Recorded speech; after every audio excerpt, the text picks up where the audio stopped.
Hey, uh, just before Christmas, I had at a shopping mall, the washrooms getting ready to open.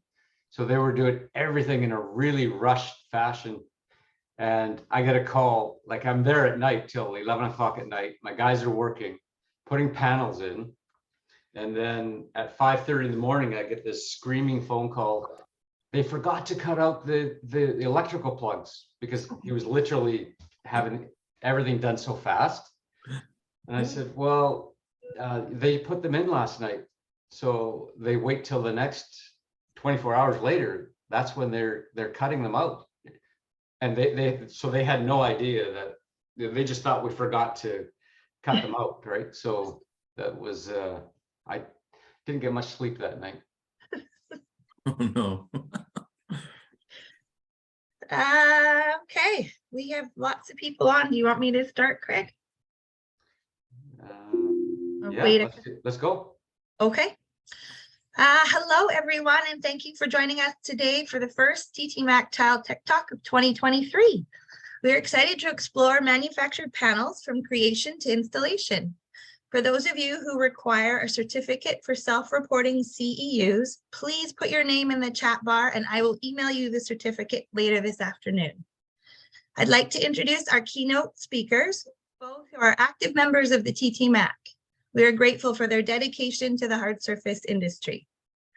As the fourth generation of his family in the tile and stone business, Bill Wright has used his almost 40 years of experience in manufacturing, installations, and materials as the education and technical liaison for several industry-leading suppliers, most recently for Ardex Americas as the technical field representative. Bill was a long-standing director on the board of the Tile, Terrazzo, and Marble Association of Canada and is a past president. Bill continues to sit on several committees, including the Technical Specifications Committee.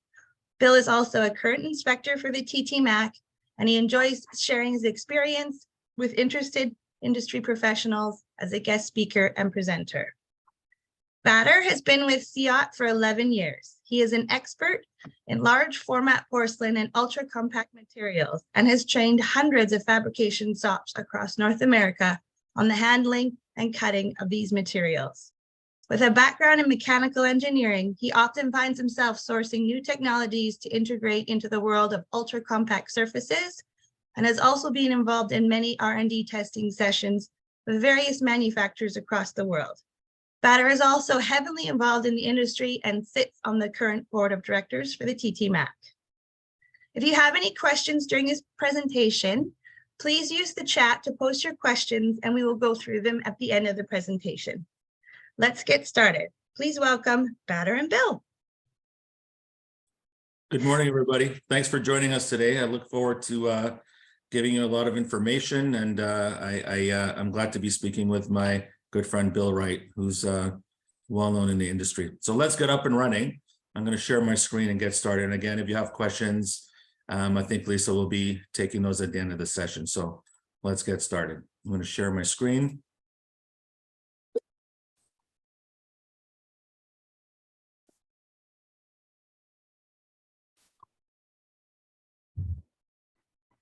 Let's make sure we got the right one. Sorry.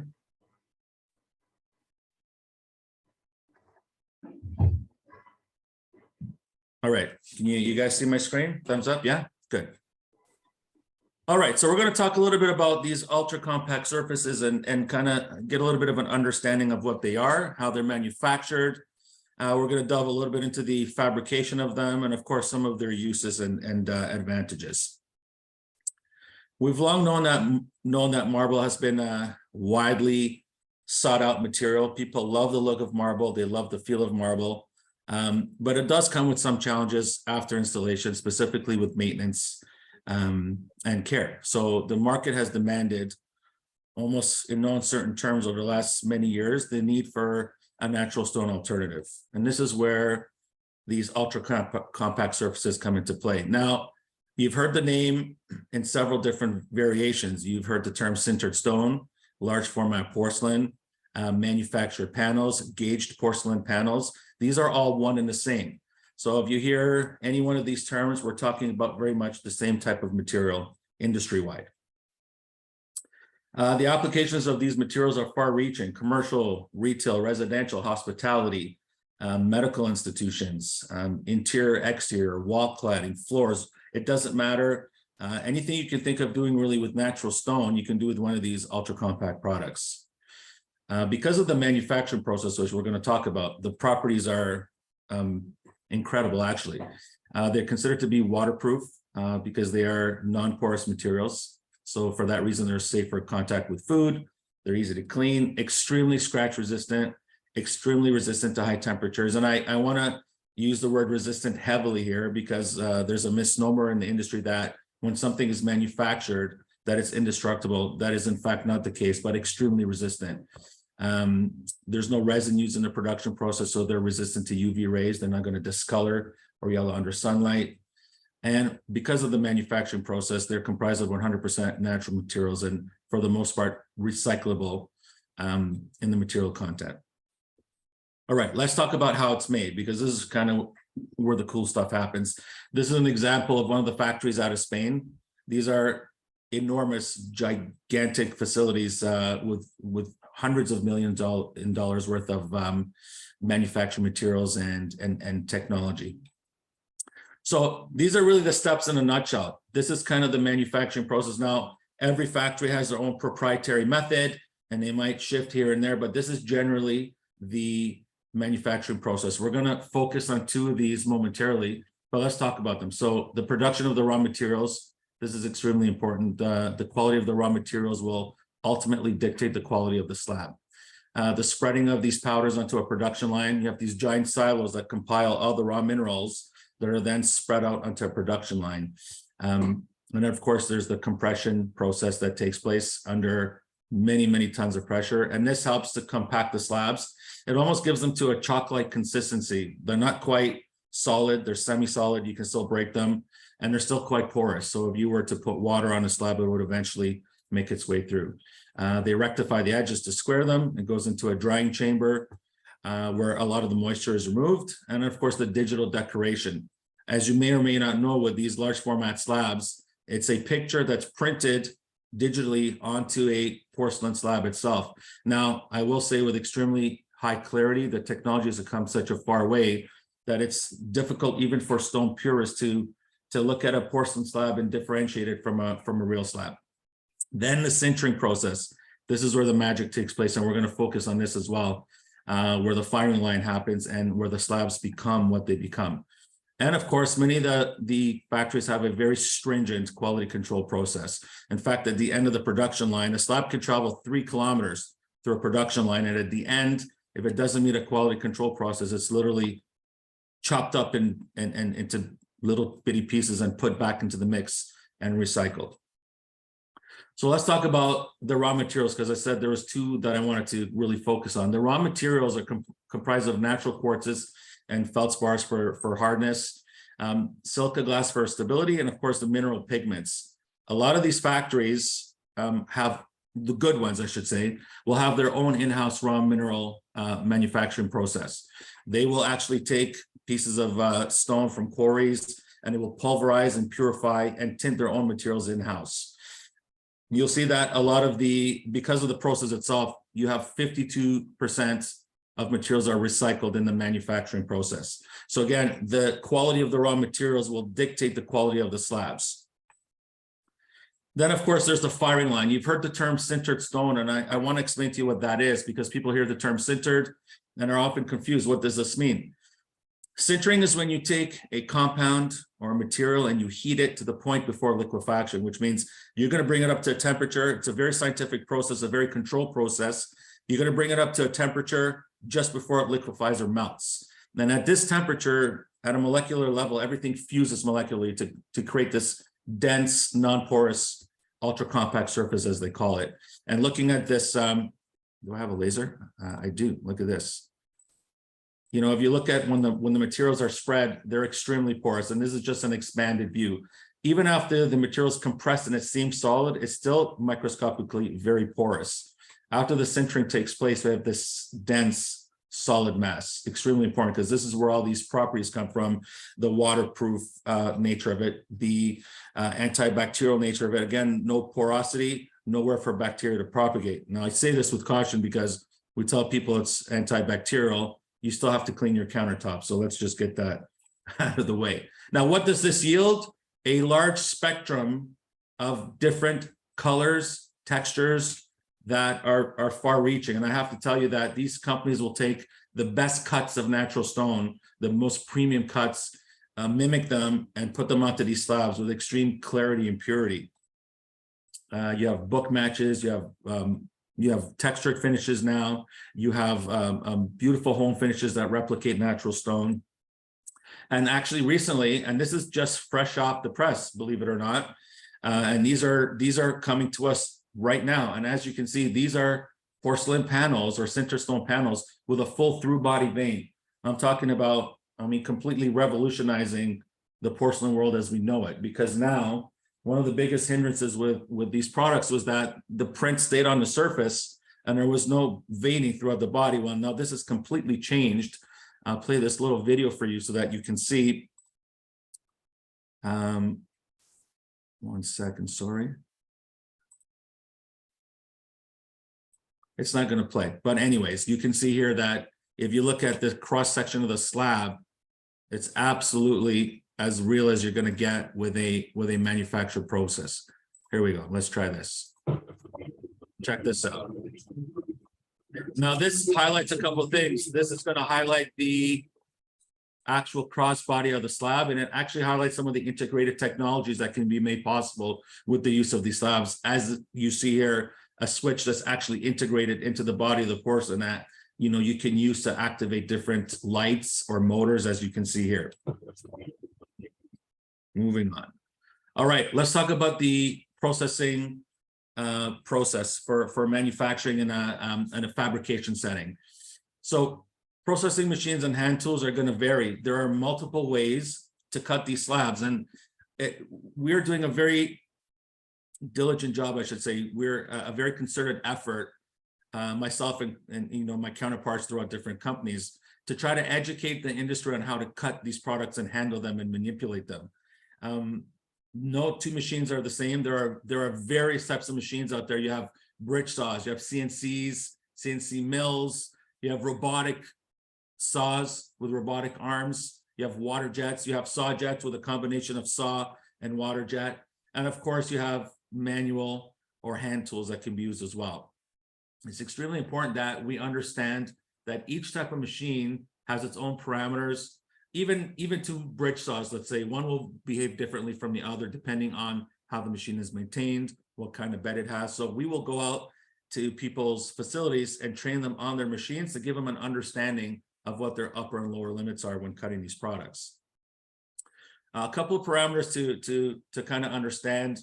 You hear the term spindle or arbor speed. This is the speed at which a blade will rotate on the machine or a tool will spin. For instance, on a CNC, the speed at which these tools spin depends on the diameter of the blade or the type of tool specifically that's being used.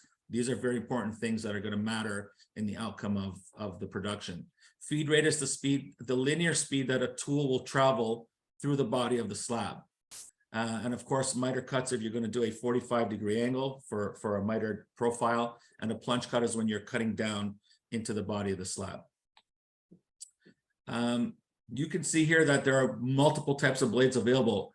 4 years ago, there were 1 or 2 blades that properly cut these ultra compact materials. And this was a huge challenge for the industry because many people back when these products first came into the world were skeptical that they were going to last. So there's been this massive explosion. Tool companies call us and call factories that produce these products now so they can R&D in coordination with each other to find new technologies and new blades and new tools to better cut. So the advancements have been rapid and exponential over just the last 1.5 years or 2 years, where there are now multiple blades on the market that can cut these type of products.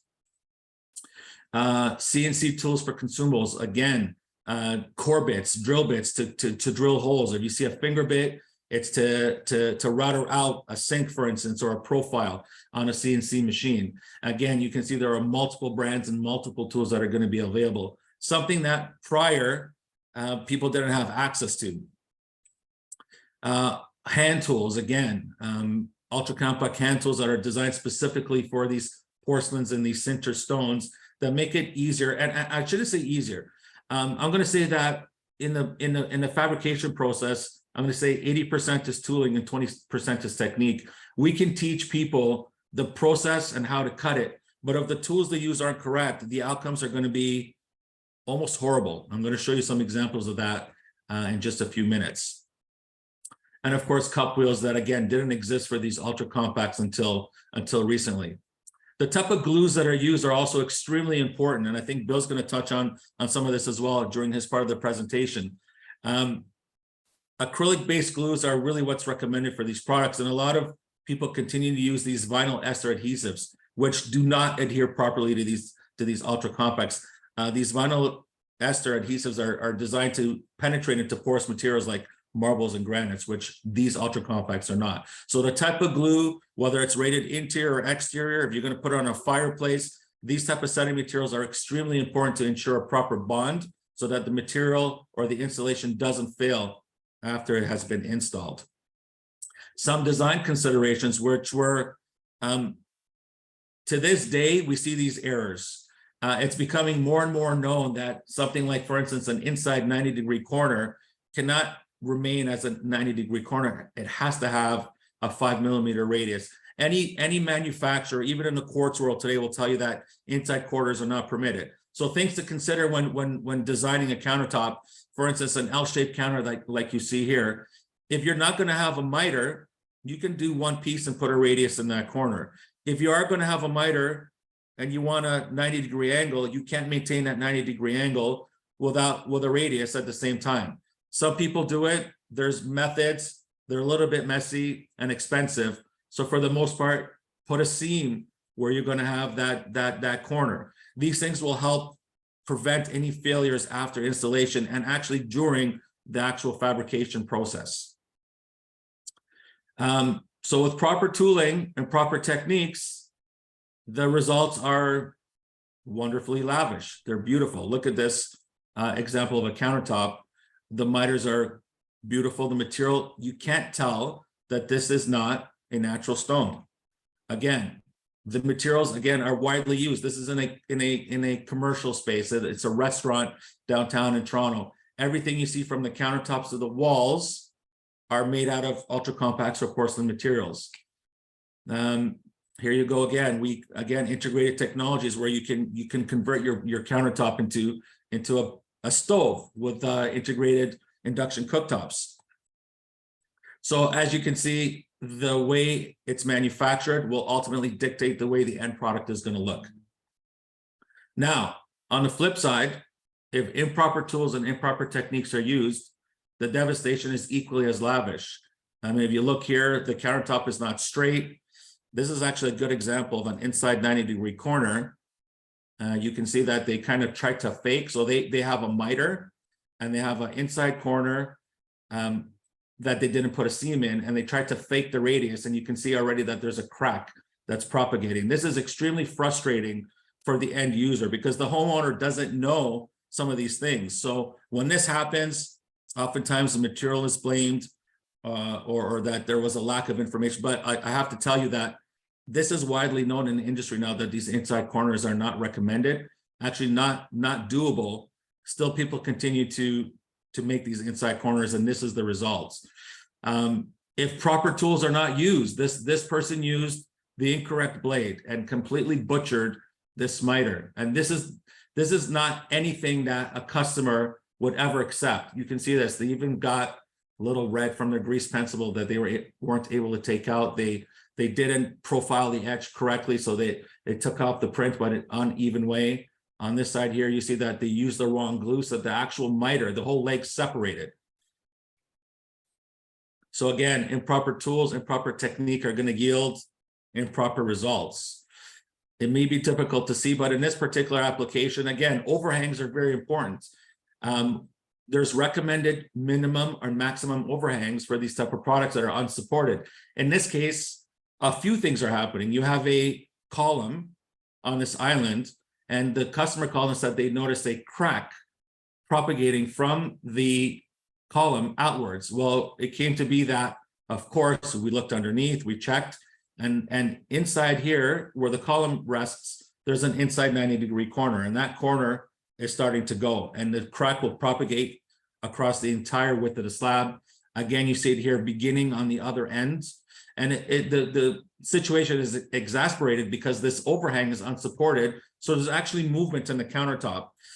This is, by the way, these are things that you wouldn't do even with some natural stone installations. But again, there's a mindset in the industry that we really need to shift and change to get people to move away from doing these type of installations.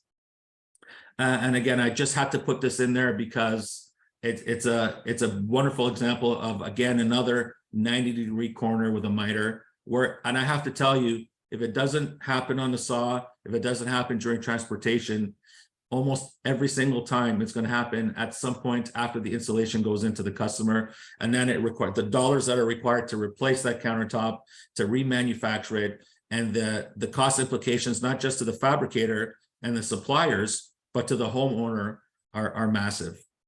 So I believe that's my time. I promised I would keep it on. I mean, I could go on for another half an hour, and talk about the different technologies that we can integrate with these products, but we'll leave that for another tech talk that TTMAC can arrange at a later date.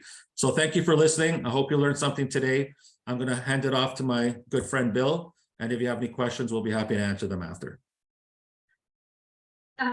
Bill just said that his computer just died. Did he make it back on yet? I don't see him. I don't think so. Okay, well, if you want me to kill some time, let's go through some other stuff if that's Yeah. okay. Yeah. All right. Until he goes back. Let me twist my arm. Hey, Banner, Yes. are we able to breach on some of the installations that would be like typically like the lobby walls or floors at all? Yeah, so these products are great. I have to tell you, you can use them in any application. So in fact, let's see if I can go through some of so there's an example of a ventilated facade, not just lobby walls. We're talking about even exterior facades that can be used with a ventilated facade, just like the one you see here. This is again another conversation altogether, but in terms of floors and walls, there are very specific installation parameters that need to be followed. For instance, and I know TTMAC has a huge campaign around that for say no to spot bonding. One of the biggest mistakes people will make when installing these panels is to spot bond them on the floor and the wall. This is going to yield disastrous results every single time. And we know when it's been done because it's a very easy test to check. And I'm sure Bill will cover that once he's able to get back online. But in terms of facades, these ventilated facades have become very, very popular with huge efficiencies for the building itself in terms of energy efficiency. We could talk about integrated technologies, something like this Puretti. So imagine taking a facade that's cladded, and this type of, it's a titanium dioxide wash that goes on the actual slab at the manufacturing process. And this is a fantastic result because titanium dioxide will react with sunlight to do a few things. It undergoes what's called a photo catalytic reaction, which, believe it or not, it actually cleans and scrubs the air surrounding the building where the slabs are. So every square meter of this surface is the equivalent of taking a car off the road. What else does it do? It's decontaminating, self-cleaning. One of the effects of this titanium dioxide is when water is on it in the morning, when you get dew, you've heard the term hydrophobic, you know, you put the Rain-X on your windshield and the water bubbles and beads away. This is the exact opposite effect. The water molecules cling together, create a sheet, and actually help to clean the building in the morning. These are crazy type of things that exist today. Integrated countertops, like we talked about, with cooktops that are embedded underneath, where you actually can reclaim your countertop and use your porcelain as a cooktop. There's a lot of things that we can delve into. We've seen this video. These are some of the applications. This is an exterior application at a restaurant using porcelain. You have countertops. There's an example of a floor, Craig, right there. All right. Okay, we got Bill. Okay, I'll stop talking. I've killed as much time as I could kill. Good job, Batter. Thank you. All right, let me stop my share. Thanks a lot, Batter. Can everybody hear me okay? We got you. Yeah, my computer literally exploded. So I had to go to another computer. My apologies. So yeah, Batter was telling you about how the cool stuff was made. Now I want to talk to you about how you keep the cool stuff on the wall and on the floor for a good long time. So I'm going to go ahead and share my screen. Everybody can see that. Oh, where to go?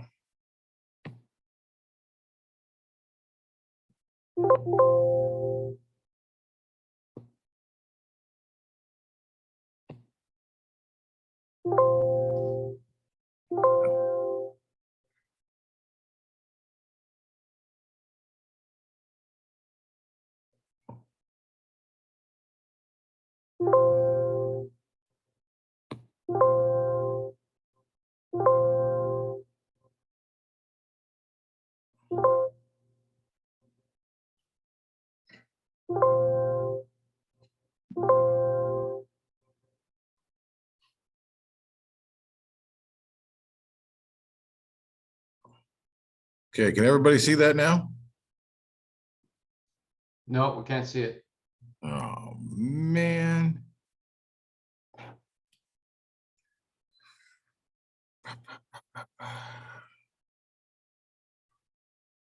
Hey, well, we're waiting for Bill there. Hey, Batter, can you answer that question that Paul's asked in the chat? Which everybody, please put your questions through to Lisa. Batter, can you answer the question about the thicknesses that Oh, all good these question. manufactured panel come in? Sorry, and that's I'm surprised I didn't mention it myself, but these panels come in 6mm, 12mm, and now 20mm. These 3/4 inch panels that I showed you with the through body vane are out and about. We're just placing orders, so are other companies. But so 6, 12, and 20mm, so 1/4 inch, 1/2 inch, and 3/4 inch panels. There are some manufacturers that have a 3.5 millimeter panel as well, although those are being widely phased out. And I should go to quickly say, when it comes to the weights, a 6mm panel is about 3 pounds a square foot. A 12mm panel is about 6 pounds a square foot. And a 3/4 inch panel or 20mm panel is in a range of 10 to 12 pounds a square foot. So that's a good question. I should have mentioned it myself earlier, but there you go. I'm okay with phasing out the 3.5 millimeters. Yeah, I think it's going to be long gone in the very near future. 6 mil has really become a standard for wall and floor applications with these large format panels. But anyways, I'll bring it back to Bill. Sorry. Sorry about all the technical difficulties here, guys, but we just have to roll with it. So, like I said, Bill, you want to send me the presentation? I can put it up for you quickly. no, I'm not going to fart around with this anymore. Okay. We're going to just let it fly. So, Batter was telling about how the cool stuff happens. We're going to talk about how to keep the cool stuff where it's supposed to be. So, gauge porcelain panels. You know, when I started selling tile, we didn't have anything bigger than an 8x8. And then we got 12x12s, and the contractors lost their mind because they needed 2 hands to put the tile down now instead of an armful of 6x6 or 8x8s. Fast forward a very long time, and now we're up to 3 guys. Forget 1 set of hands. You need 3 guys to help put up these panels. They're becoming larger and larger. They're very popular. They're not going away. The manufacturers like them. Less energy to produce, less materials to produce. They put more material in the container. It fills all the right bills for them, and they're not going away from it. This is a nice beauty shot of a big installation. Another one here. So, like I said, they're getting bigger and bigger as Batter said, up to like 6 foot by 10 foot. Just these absolute monsters nowadays. So we can't put them down like we used to for traditional installations. Yeah, I think I've got a problem with the presentation here. Anyway, so ANSI's come out with a couple of new standards for us to follow for large gauge porcelain panels. ANSI A137.3 and ANSI A108.19. One's for manufacturing standards for manufacturers to live up to, and the other one is the installation standard. These are developed. These aren't developed in a silo. These are made and put together and researched with contributions from associations, installers, manufacturers, mortar system suppliers. Everybody's got a finger in this for success, to make sure that they're getting the right information out. It talks about the approved substrates, the material handling, the types of tools required, how to select a product, what type of bonding materials, how to install the bonding materials, embedding materials, grout joint specifications, things like that. I'm going to talk to you about some of the highlights from this, but what I want you to take away is the most important thing is get a copy of the standard and read it. You know, and whatever mortar systems you're using, read the data sheets for the mortar systems that you're using. You know, don't take everything that I said as gospel. Get the manuals, look at it yourself. So floor flatness is really, really important. We're talking about something in the neighborhood of 1/8 of an inch in 10 feet.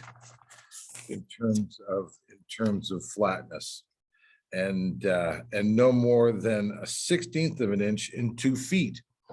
This is something that the concrete installers are having troubles accomplishing. So pretty much guaranteed you're going to have to put some type of self-leveling in there to make the floor flat enough to accept these large panels, as well as for walls. They might have to be parged and made flatter, smoother to accept these large gauge porcelain panels. Okay, we just talked about this. So all cracks have to be filled, properly bridged. There's a little example of some self-leveler going down. Okay, here's a little picture of some parging. I mean, I've been to job sites and seen failures and asked the contractor why they didn't parge the wall flat first, only be looked at with this strange look on their face as they ask me, what is parging? So it's important that we have qualified installers to do this, that know what they're doing to have successful installation. Okay. There's proper tools to be used. There's a beater, there's a vibrator, there's a lippage control system, there's a handling system. We've got a couple different types of trowels. We've got a Euro notch trowel as they show in the picture. There's also a slant notch trowel that you can use to spread the mortars properly. Hey, Bill, we're not getting any of your images, by the way. Any of the images on my slides? Yeah. Oh, just fantastic. Thank you. So you're seeing blank slides here? You might not have shared your screen, Bill. It's not shared. Okay, let me see here. It was supposed to be shared. Let me check.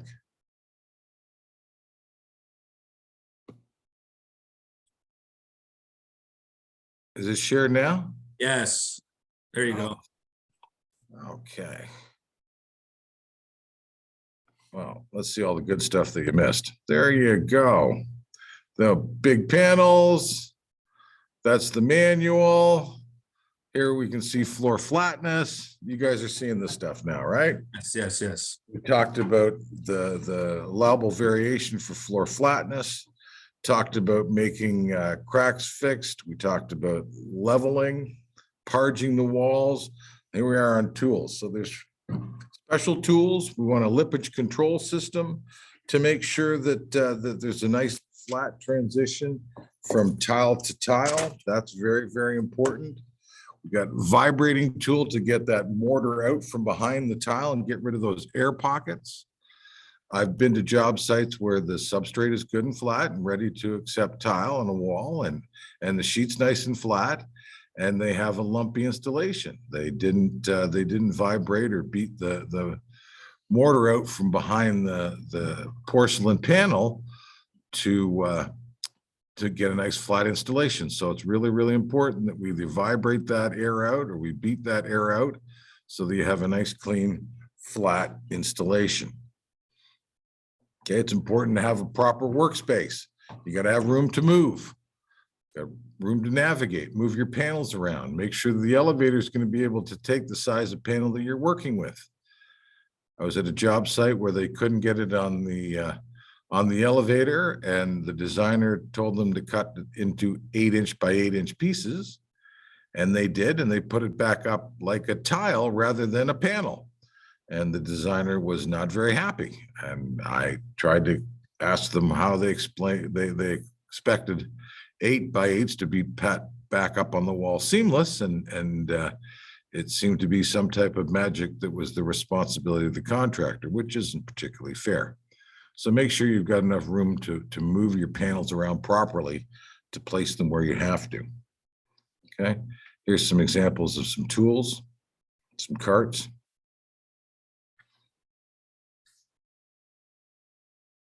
Okay. Lost a picture there. We want special with these new panels. We needed special mortars, things that were thixotropic. They wet out easily. They flowed easily. They dry easy. There's not a lot of places for the air to escape behind these big porcelain panels. So we needed things that were self-drying to a certain degree, so that they would eventually set up and hold the pieces in place properly. Okay, there's a whole standard in terms of the appropriate mortars for large gauge porcelain panels. We're looking at ANSI A108.13, I think, or 1B for these. No, A118.4 and A118.15 are the ANSI standards for these mortars to be used. Right? They've got to be keyed into the substrate. They've got to be keyed into the back of the porcelain panels. The mortar has to be spread across the short distance in a unidirectional manner, along with the substrate in the same direction. So that when the ridges are put back together, they're going the same direction, and you can move the air out to the outside edges to escape. You know, we want to start in the middle of the slab with the beater block or with the vibrator to move that air out to the outside edges, so we have a good flat installation. Okay. They suggest that we overspread the mortar at least an inch so that the edges are properly covered with mortar when they're set in place. Okay. They also highly suggest you use a lippage control system to organize the transition from one joint to another to make sure that you have a nice flat installation. Right? We want to make sure it's embedded. Yeah. Okay. So this is a mass failure. You know, this is a prime example of how not to install porcelain panels. These were spot bonded and led to a massive failure. If you do it right, we're not going to end up in this position. Again, you know, another big porcelain tile job. They've gone to some type of spot bonding method to do this. This is not an approved method by the TTMAC or the Tile Council of North America. The mortar has to be back buttered on the back of the tile and the substrate, married together in a unidirectional manner. This is done because they're trying to cheat making the floor flat first. Unfortunately, this is not successful. The tiles tend to seesaw back and forth at the corners until they finally give up and fail. I've seen installations like this in front entries where after 6 months, you wouldn't believe the black mold and goo that's managed to get in between those and has to get removed. Okay. I took this picture and then I forgot about it, and I couldn't figure out why I took the picture, and then eventually it hit me. This is a fireplace facing that they've spot bonded, and you can look right behind the back side of the tile to the wall across from it and see that there's nothing holding that to the wall. So as I sit there in my golden years in my rocking chair reading my magazine, I really hope that doesn't fall off the wall and kill me, because it's not going to be a forever installation. That's pretty much what I had that wasn't corrupted on my on my Zoom presentation, I'm afraid, but hopefully you get the idea of what types of things that I was suggesting you get to go and do properly. Okay, thank you. Great. We have a question. How thick of panels can we use with scoring cutters for site cutting? I'm pretty sure Ramundi or Montolit, not to drop names or things, I'm pretty sure they've got machines that'll go up to, yeah, like Batter says, to about 20 mil to cut those. Great, thank Can you. I just quickly comment on that question real quick? Sorry. Our experience has found that with anything thicker than a 1/4 inch or 6 mil panel, that like the 12 mil and the 20 mil stuff, it's highly recommended that they're fabricated on a machine. The hand tools to this day, and maybe Bill's seen otherwise, are mostly equipped to cut, up to 10 mil tile. And I think beyond that, a fabricator would be required. So if you're speccing a 12 millimeter panel for walls, generally speaking, it's going to have to be done in a fabrication shop with proper machinery to process it. Some of the hand tools aren't quite equipped to get there just yet. Great. I have another question. What distance is required between expansion joints in floors?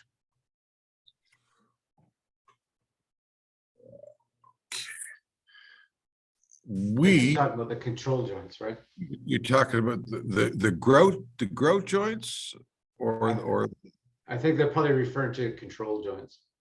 the control joints. They're set by the TTMAC already. Interior, I think it's 10 to 14 feet on the interior, and in the direct sunlight area, 8 to 10. You'd have to get that from the TTMAC manual. It is written in there how far apart the expansion joints.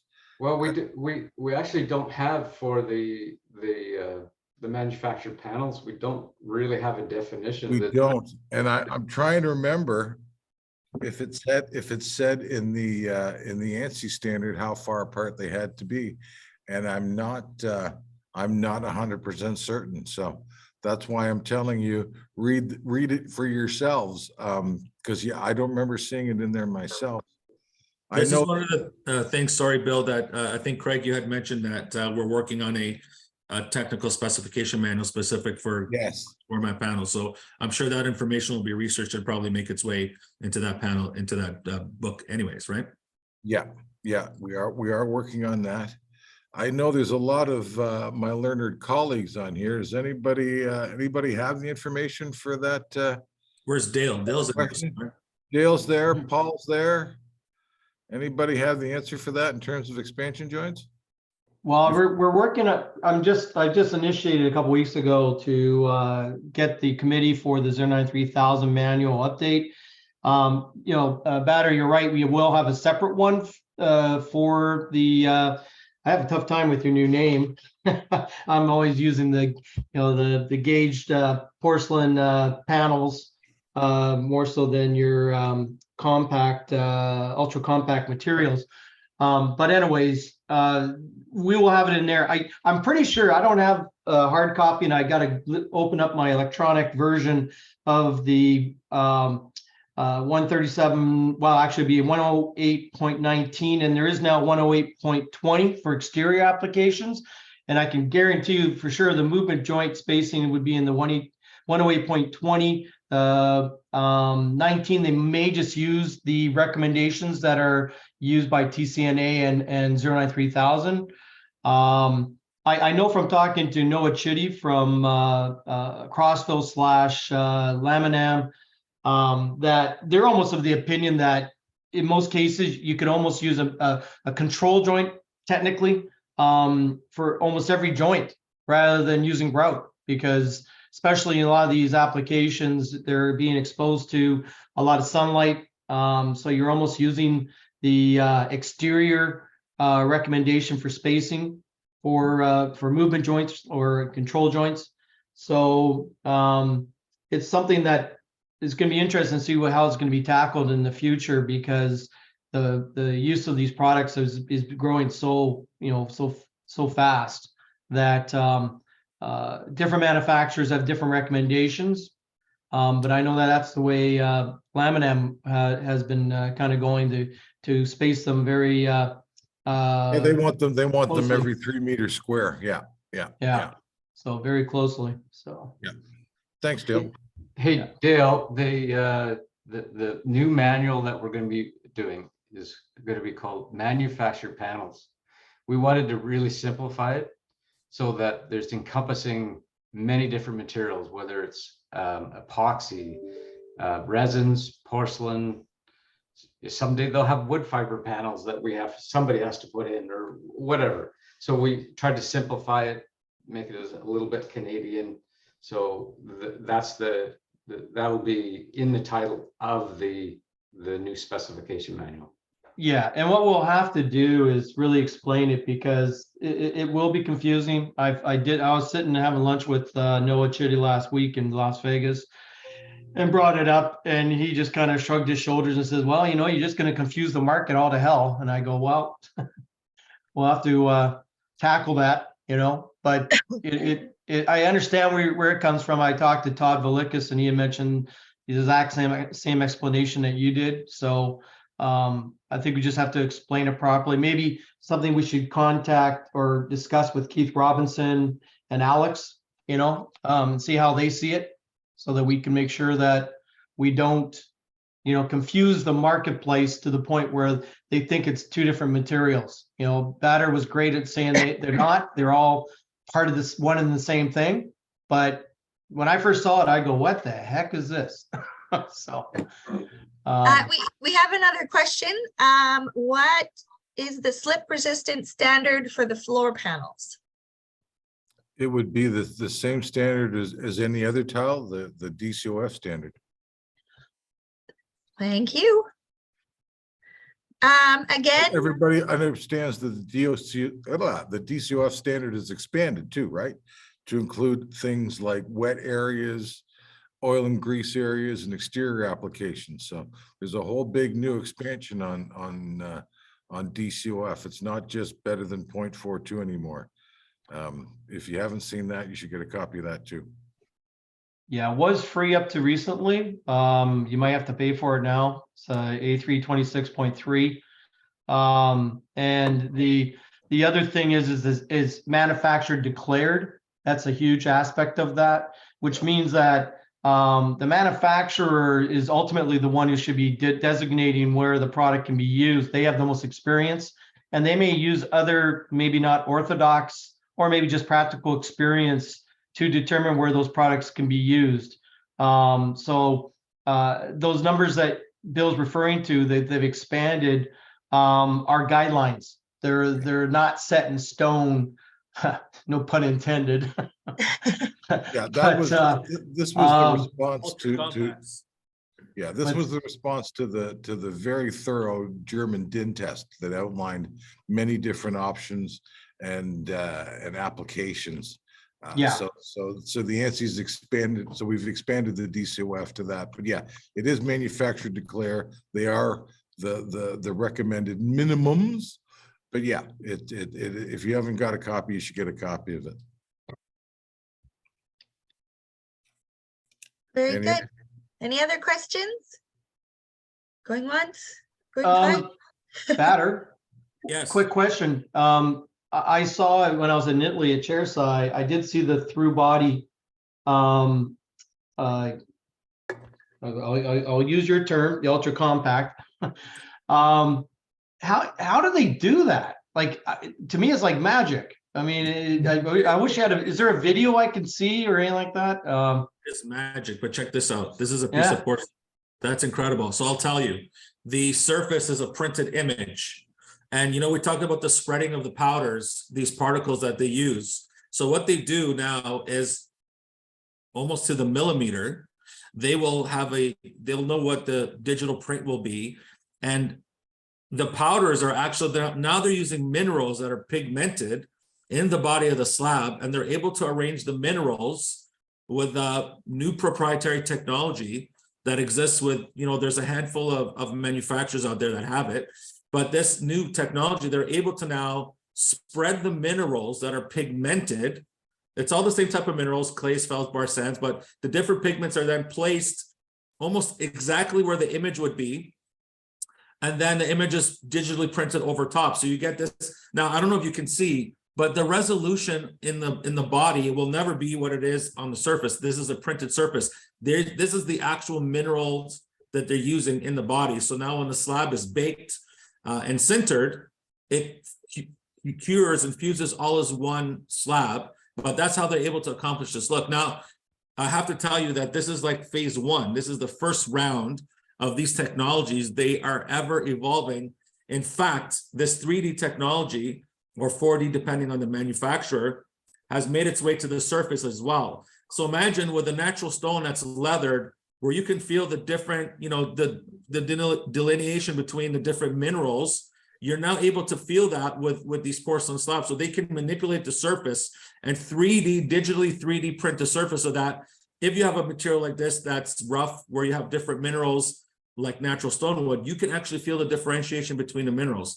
It's quite incredible. I have to tell you, it's completely going to revolutionize the way, if you thought that porcelain was big now, with the way it is, without having these through body. I mean, they did a good job with color body slabs without the veining. This new technology is going to just completely flip everything on its head, because now, before, you had to miter to get that look, you can keep a 2cm profile and just polish it.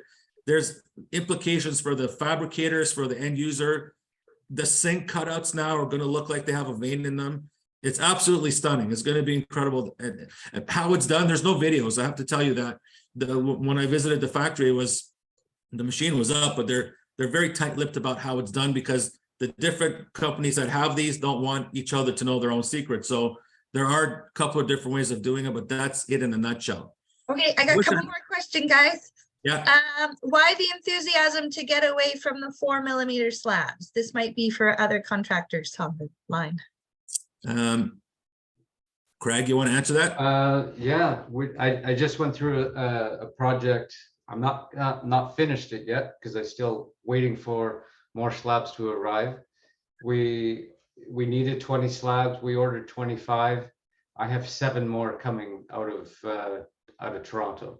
So the waste factor on the breakage is just too much. We need that when you go from up to the 6mm, it's still very difficult to work with, but it's just that much more stable for us. And then the strength of each corners, edges, cutting, it's just a little more favorable. Are you finding the breakages in the handling, the shipping, the cutting, or is it just all over the place? Yeah, those 3 things you just mentioned. Yeah. I have another question. What joint caulking material is used for floors versus walls? You can grout these with your standard grout for walls and for floors. Now the soft joints have to be a silicone, but yeah, you can use your standard sanded grout for joints for these. There's a lot of manufacturers that are supplying matching colors. Then there's other companies that have caulkings that are quite superior, but you have to reach out to some of the manufacturers of the adhesives and cements. Craig brings up a really, really good point. I'm a big fan of using a whole system. Find your preferred mortar supplier and get the whole ball of wax from them. Get the prep products, the setting products, the grouting products, the caulking products, all from one person. They've got systems that work together. They give you, one-stop shop for a warranty. That way, if there's any problems, there's only one guy to go back to. There was a failure in Vancouver, and we went to the job site, and the assembly was put together by 5 different manufacturers, and some parts didn't go well together. And I asked the architect, who came up with this assembly? And they said, a local contractor. I said, why isn't he at the meeting?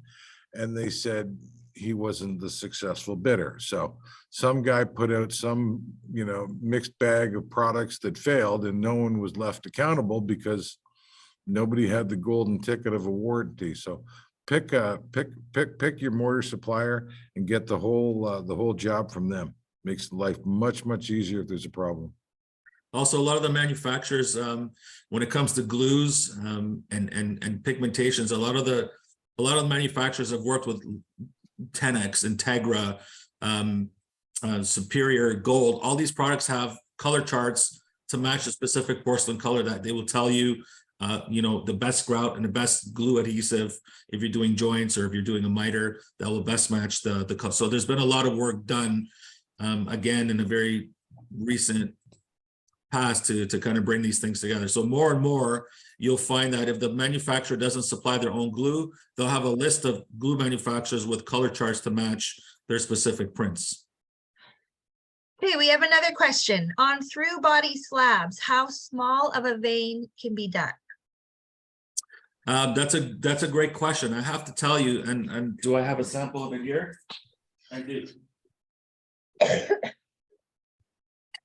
So, I mean, you can see that the vein on here is not massive.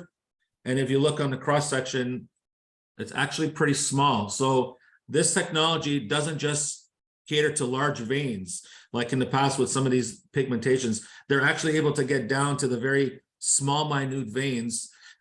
In this particular one, it's like a generation 1. So the veining is a little bit skewed, but it's getting better and better. And as they play with these new technologies and machines, they're going to be able to get right down to the most wispiest of veins to get them right through the body. So there's no real size minimum to the type of veins that will have a through body.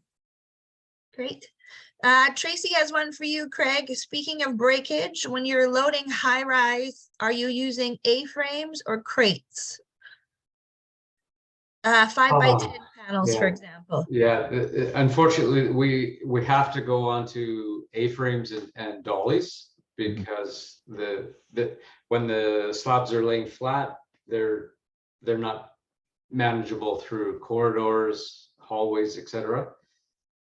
And so with these thin panels, what we're having to do is use another product like a plywood or a tile backer board and clamp the panels to that while it's on the A-frame carts or a drywall dolly. Yeah. Or a foam board. Yeah. How do these panels compare in pricing to stone or engineered stone? So I can speak to that quickly. I will say that if you're talking about a premium marble like Calicut or Statuary or the Erebus, any of the white marbles that are extremely expensive, that market price could fetch hundreds of dollars a square foot, we're talking about a fraction of the cost. And retail pricing could vary from, depending on the thickness, could vary from $40 a square foot to $60 a square foot.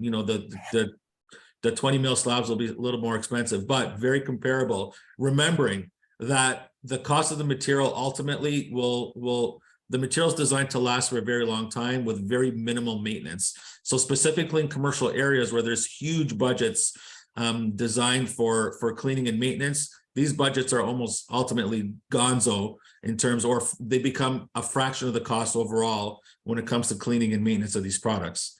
So material costs will be far less, fabrication costs are coming down, and the maintenance costs are almost negligible at that point. Great.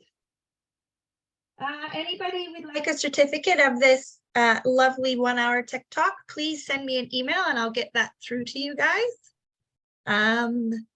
Any other questions going on? Just one last word, Lisa. Like I said, get a copy of the ANSI standards, read the literature from your large gauge panel manufacturer, read their manuals, read our TTMAC manuals, find the information out and plan ahead. Plan ahead. Plan ahead. Thanks, everybody. Thank you, everyone. Thank you, everybody. Thanks, everybody. Have a great day. Keep well. Thank you. Have a good day.